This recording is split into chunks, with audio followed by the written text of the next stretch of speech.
Hi. Hi. Welcome to the Coaching Mixer. It's been a minute for us, maybe not for listeners. Yeah, we've put out an episode, I think, almost weekly, but yeah, it's been a while since we recorded, and I'm Yeah, so glad to see you. I missed you. you too. I know I miss you. I have I to feel tell like you, an I, hour ago, I was like, I gotta go. Steve, I need to make a drink and da da da. And I sat down and I'm like, nope, I have one full hour oh, you thought it was before. earlier.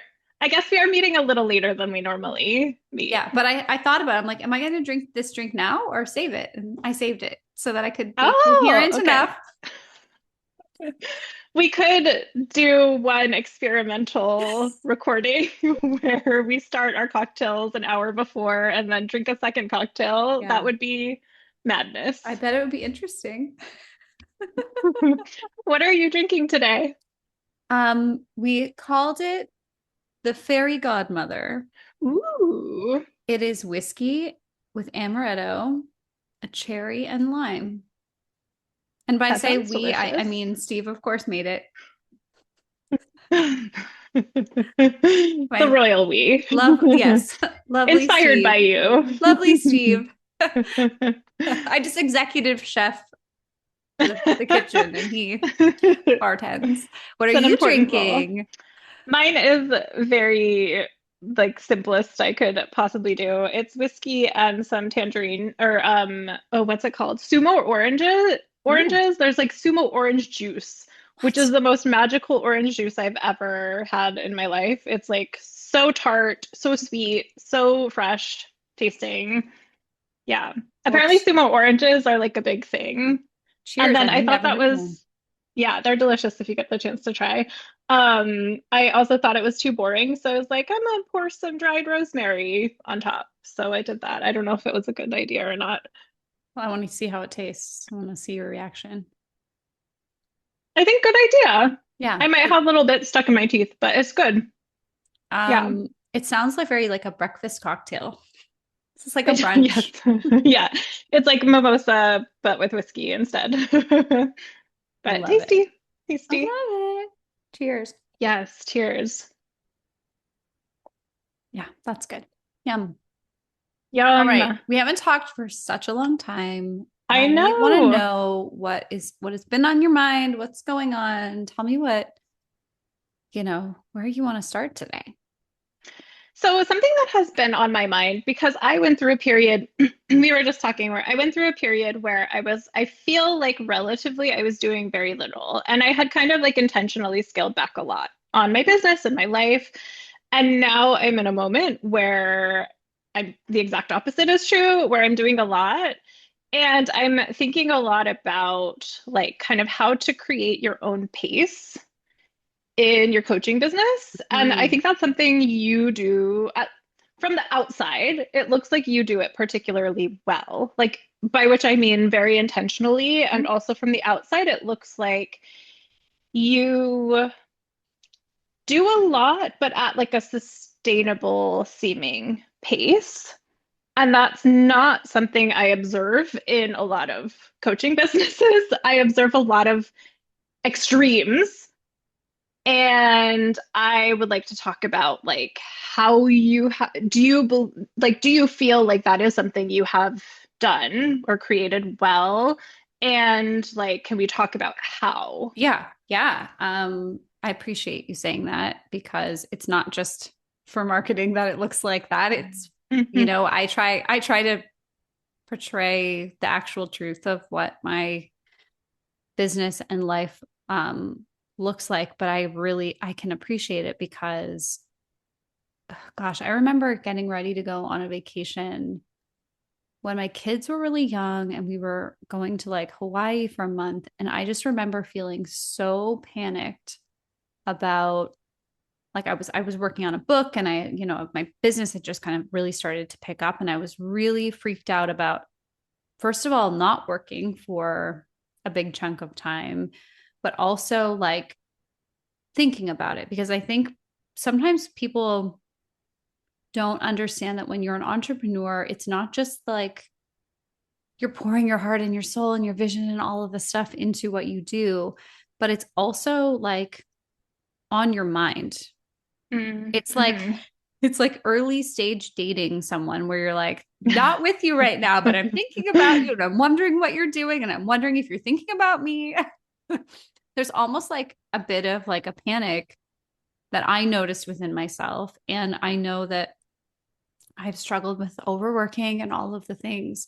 So Mm-hmm. I guess I would just say I I wish I just had a formula I could say, oh, this is how you do it. It's easy. A, B, C.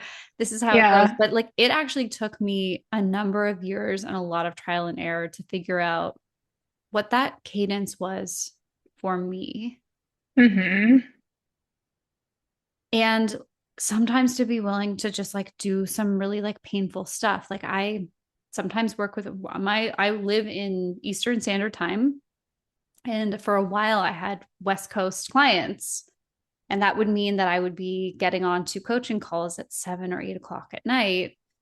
Yeah. At some point, I used to have clients in Australia. And that, like, Mm-hmm. sometimes it was 6 in the morning. And it was like just very weird hours that I was willing Yeah. to keep at the beginning of my business. But then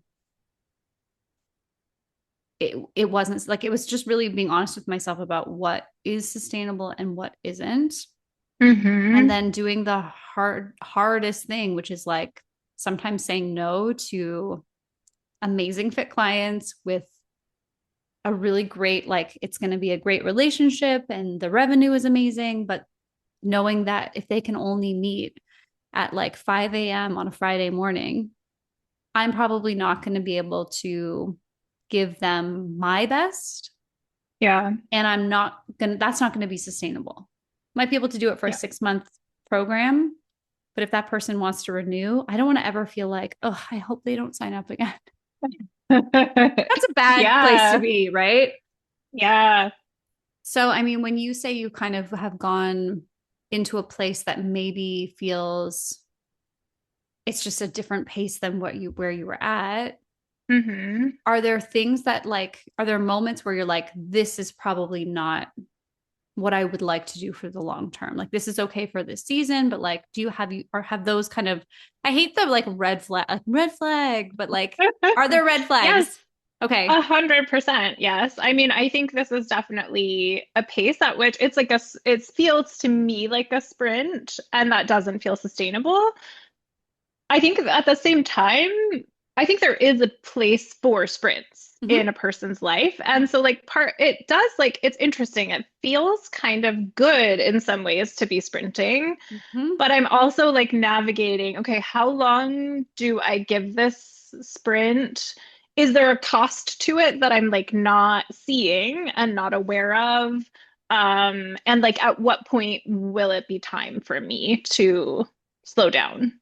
Yeah. And I think part of that is like it's so interesting because last year literally like I like downsized Mm-hmm. intentionally, and I my business was not huge before that. Like I have never really like I think my thing that I'm like my growth point right now is working as hard for myself as I do for other people, which Yes. maybe some listeners can relate to, and I have not yet figured out. But I think like yeah, last year, like I had some health stuff going on. And so, like, I intentionally downsized and did very little. And then I became bored of that and with that. And so, like, it does feel kind of good to like stretch and just to be like doing a lot. There's a part Mm-hmm. of that that does feel really good. So, like, it's an interesting space to be in. Yeah. Because I think in the past I have definitely overworked and overextended myself, but like without an awareness, or not even an awareness, like I think I've developed a little bit more of a confidence in myself and my Mm-hmm. ability to like say no to certain things and then have other opportunities Mm-hmm. emerge or create opportunities for myself. I wouldn't say it's like 100%, but that I think that's a key of what feels different to me and is what is allowing me to be like, okay, yeah, this is a sprint. And I trust that for now, I trust myself to be able to like walk away Mm-hmm. if and when it's time. Yeah. And I mean, isn't that everything? Because I mean, I think everybody can relate to it's sometimes actually for most people, I think it probably is easier to work harder for other people and their businesses or Hmm. like whatever it is, because the metrics are more clear really often. Like you get Yeah. direct feedback as to whether you're doing a good job or not. Whereas, like when we're in our own business, sometimes that happens, but often, like I think about everything as like whatever I'm doing today, I'm not looking for I mean, in launch periods, I'm sure I'm looking for revenue tomorrow, but a lot of times, Right. something I like, if I'm working on a book, the ripple result of that is not, I'm not going to see the echo of that effort for a long time. Hmm. And yet it's a lot of work now. It's a lot of work now. Hmm. And it might not have the ripple effect. I've written a couple books. It sometimes does not have the grand effect that I hope it will. Hmm. But and that I don't know, like that can feel like that's like there's like an insecurity that comes with that. Whereas when you're in Yeah. someone else's business with, clear KPIs and clear expectations and the like hours and salary, there's like a felt sense of safety, which is Hmm. why I think a lot of people never become entrepreneurs because this way of life is a little wild.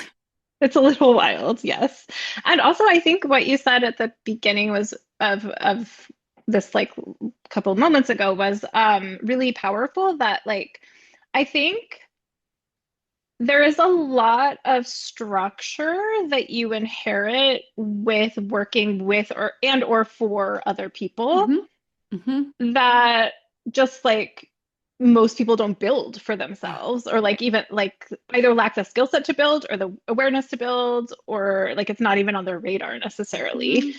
That does contribute to that like you have a time that you Yep. log on to your your laptop and you have clear consequences if you don't, and you have like usually project timelines that are Mm-hmm. coordinated with people outside of you that are Yep. in. There's like a culture as well that Mm-hmm. you're inheriting. And like, it's a beautiful thing to be able to create those things for yourself. But I don't think a lot of people have it on their radar, all that changes when you work for yourself. Oh my And God. then they're like, why am I not producing at the same level or quality as I was when I was working for someone else? But I think it is that like there's a whole structure and system and culture that most people don't think to create. And it takes time to create for yourself as well. It takes time and it's like the least sexy thing about business. Like no one's like, ooh, I can't wait to Yeah. create my processes. Ooh, I mean, a little yeah. bit me, but I Give me have a a weird checklist. brain. Yes. Like a lot of people, I think, Yeah. there's like the fantasy of I leave my corporate job and I'm free and I do what I want and the money rolls in and it's all amazing. But it's like there's a reason that successful companies often have processes and systems and Yeah. expectations. And it seems like that it's kind of like, I used to really hate having like a calendar. I was like, ugh, Me calendaring. too. It's like very Sagittarius. I'm like, I live with the wind. Where's the wind Yeah. going to take me? Oh my God. Yes. I'm not Sagittarius, but 100% yes. But now I'm like, oh my God, this is the greatest gift I've ever given myself is to Mm. write down the things I intend to do with my time and then try to stick with those things. And if I don't want to, or really don't have the energy for that specific thing, like yesterday, I was like, okay, it's my writing time and I've got accountability because I invited some of my clients to meet me on Zoom and we're going to write together. And I was like getting ready. I'm like, I'm dreading this. Mm-hmm. I was really like, I'm like, well, that's not really the energy I want to bring into this beautiful hour with them. So I was like, you know what? I think what I feel like doing is I'm doing this Oracle deck. Um, and I'm like, I'm going to create a card in the hour, which was a little nerve wracking because one of Yeah. them said, I can't wait to see what you make. Will you show us the end product? And I Oh was like, I no, show sure and will. tell. But then like 30 minutes in, like I'm using pastels. And the thing with them that I've noticed is it looks like total garbage until like the last 2 minutes. I mean, I'm not a fine artist, so who knows? Maybe they all look like garbage anyway. But like to me, I'm like panicking. It's like, okay, there's 15 more minutes. This is a mess, but then it comes together and it's like, oh, what a fun thing. But I mean, what you're talking about, it's sort of like that process. It's like, can we sit through the mess of like figuring out how it's going to come together and how it's going to work and how it's going to like be cohesive, or is it just not going to do that? Like, is this not the right fit for where I am at in my life? Um, Yeah. because even though I don't run, I'm not a runner, but when you talked about like the sprint, it's like, okay, but sprinters then go lay down for like a Yes. day. Yes. They go eat Which their I talk to carbs. my, and that's like a part of the plan as well. Like Right. I talk to my clients about this all the time. I have some marathon runners who I've had as clients.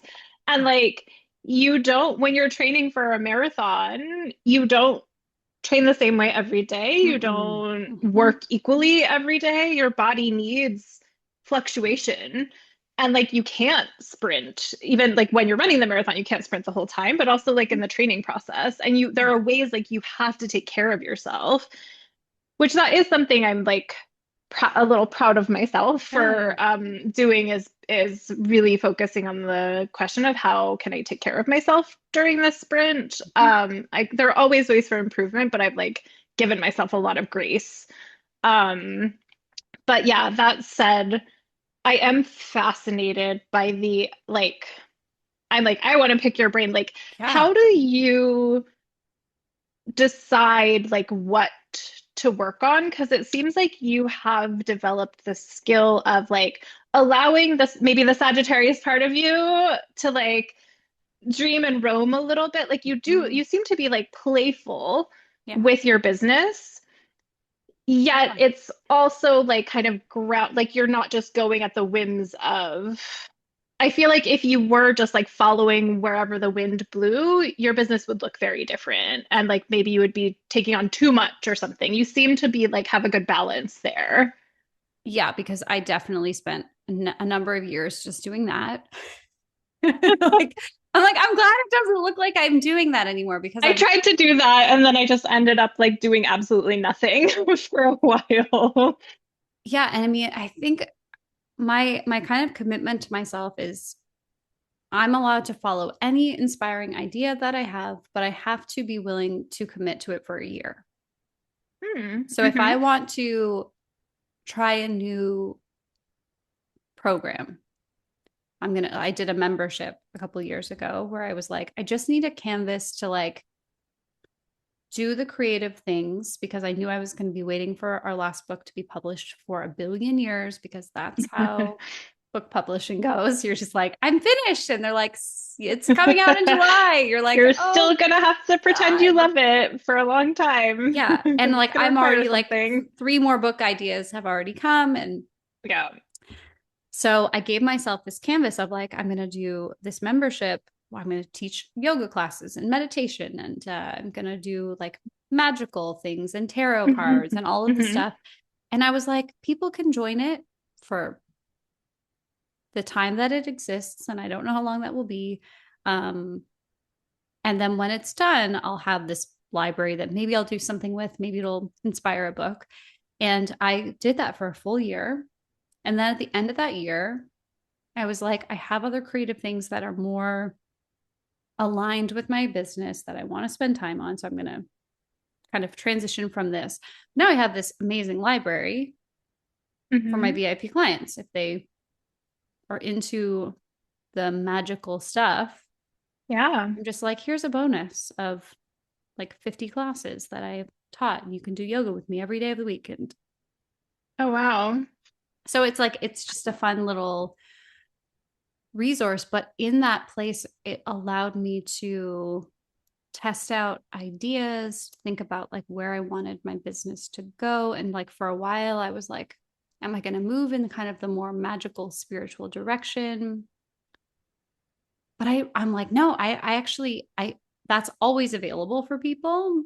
But I really only want to work with business owners because I like Yeah. solving those problems. I'm never bored of talking about business in the way that other past iterations of my business, I kind of like got burnt out on. Hmm. Yeah. So I think that's like having a, and I've really like learned that also from you, just like in talking about creativity as much as we do. Like there has to be some kind of a creative, regenerative outlet in my life. It doesn't have to have anything to do with business, but like it has to Right. be something where I'm like stretching my mindset, learning something different, and there's no stakes. There's no like Yes. business stakes to it. Hmm. As I think otherwise what happens is we just like work all the time or we're thinking about work and it's Yeah. like it gets like not it gets not fun. It's not fun. Yeah. I love that. And I love the framework you shared of like I'm I give myself permission to do anything as long as I commit to it for a year. Because I think the balance of those two things, like if a commitment to doing it for a year isn't so much that you're like completely tied down and then you don't Mm, do anything, but it's enough of a commitment that I think it helps wrangle the parts of like the shiny object yeah. syndrome that can come up for Yeah. creative people. Yeah. I mean, I'm allowed to start my next book if I'm going to finish it. Mm-hmm. Yeah. It's kind of the way I really like test whether I really want to do something or it's just like you said, like a shiny object. Because I think it's funny that I don't actually think I like have that as when people talk about it, I'm just like, oh, what's that like? And then I'm like, oh, that's completely my nature, but it never feels like that's what I'm doing because I usually commit to something for long enough that I can figure out how to make it successful. And if I Mm-hmm. hate it or it doesn't work out, I'm not bound to it forever. Yeah. I think the other thing too is like, you said that for you, there are some like energetic times where you're like, ooh, this doesn't feel quite like I've maybe been running a little too much, a little too, this isn't Mm-hmm. even a sprint anymore. I'm like, Yeah. I'm like being chased by a monster level of right. running, like that Yeah. sort of vibe. Yeah. And I mean, this is maybe a total rabbit hole, but like for a while I was doing my work based on like my personal cycle. I was like, do I feel Mm-hmm. tired at different phases of my menstrual cycle? I have tried like, do I feel more tired depending on how the moon is? I'm like, if the new moon is happening, do I want to have a bunch of work? Not because I'm like pigeonholing myself into like, oh, we don't work on this is a Right. low energy, like not making a big thing about it, but just like experimenting, figuring Yeah. out your like chronotype or whatever like the scientific things about like when is your best creative time and when is your best this and Mm-hmm. that. Um, I figured out like I was actually working against most of those things for the better part of my life. Oh, wow. That's fascinating. Have you adjusted that then? Oh yeah. And like now that's amazing. Yeah. I Yeah. rarely coach at night because I just know it's not Mm-hmm. my best thinking time. Mm-hmm. I rarely do creative work in the afternoon because it's not my most I can do it. It's just like I'm better at being curious at this time of day. I can coach 2, 3 p.m. Totally great. But Yeah. like it's not when I'm writing my novel. Mm-hmm. You know what comes to mind when you say this? I know this phrase gets like bandied about a lot, but there's that it seems like that approach, giving yourself that freedom or permission comes from like such a place of abundance. And I've been thinking about like what prevents people from connecting with themselves and like their preferred pace of work, style of work. And I think maybe some of it is a lack of that or like a scarcity mindset, or I don't know. I'm curious. Like, I wonder if we can open up the conversation a little bit to talk about like why some people find that so challenging and what we can do about it. Oh, I mean, it's such a good thing to think about because I'm like thinking, okay, I'm like, okay, on the flip side, if I hired someone and they were like, oh, I really don't do meetings at 2:30 because it's like my nap time, I would be Hmm. like, no, you're not a fit. Like that's when I need you because that's my nap time and you're Oh, supposed to yeah. be there to support me. Hmm. I think it might be like it's probably a total double standard that I have. And I talk through this with clients. It's like sometimes you need your team can't work in the same way that you do. And it's really weird because often we'll like hire somebody who's similar. And it's like Mm. this is actually a disaster because we have a gap in the day where no one really is thinking clearly. And then for the sake of everyone honoring themselves, we're dropping the ball and we're like making a mess. So I Uh-huh. think that there is actually sometimes a double standard within the expectation of culture is that's fine for us to explore as the entrepreneur. But if we have somebody working for us and we're paying them by the hour, they better be on it and crisp and ready to Mm. go and like ready to take our call. Yeah. So I think it's tricky. And I know we Yeah. probably expect that of ourselves kind of subconsciously because that is the typical work culture. Hmm. Yeah. And I think like for talking about like having employees, it's also a balance, right? Like you can create a culture, but like hire people who are complementary to you. Mm-hmm. And that can just be a part of that exchange. But I think some people don't even allow themselves to connect to that. Like, how do you, what do you think is in the way of people like Hmm. connecting to that in themselves? I was talking about this with a client actually the other day, and it was kind of this whole like kind of the old like I don't know if it's like a Puritan standard of like Yeah. if I'm not working hard and stressed and like Yeah, like feeling Puritan, terrible about capitalist. myself and I like Yeah. idle hands, all this stuff. And I mean, I Hmm. in some ways I'm just like, okay, yeah, our self-worth is tied to our output and accomplishment. Like, sure, we kind of all, I think, know that intellectually, but it's very deep, I think, in Hmm. society. I mean, it's rare to talk to someone who loves their job. Even Yeah. entrepreneurs, like they're like, yeah, it's just so busy, or it's so slow, or it's so like no one, it's almost like we're not supposed to love our work. Hmm. It's Because supposed it's to be the work. thing we Yeah. endure because we're working so hard. Because if you're like, I mean, it's nice that you said it appears that I have a good cadence, but like some people are offended by that. I'm sure. I've had a lot of people make really shitty comments about Oh, I'm sure. like, well, it must be nice to, I'm like, it is nice, actually. It's Thank you. very You're nice to right. work 40 days a week. It is lovely. It is lovely that my clients get my full tank of energy instead of Hmm. me being like, oh God, I'm, yeah, I'm so tired. Okay. All right. What do you want coaching? Like they're not getting like an exasperated version of me. Yeah.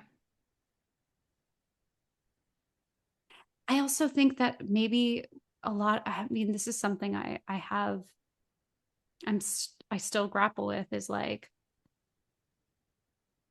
your personal life should also not necessarily get the exasperated version. I still take my What? exasperation to my kids. I feel personally attacked right now. I don't know about this. It's funny. I'm like, oh, Isn't that funny though? Yeah, mommy's like so busy, guys. Mommy did three pastels today. Oh, I just need to put and my she feet was up. so stressed out over what her clients would think of Yeah. them. Yeah. I was panicking because what if I didn't get it done and then they're not going to want to buy my Oracle deck or they're going to think I don't know what I'm doing? Very High stressed. stakes, children. High stakes. Oh, that's too funny. Yeah.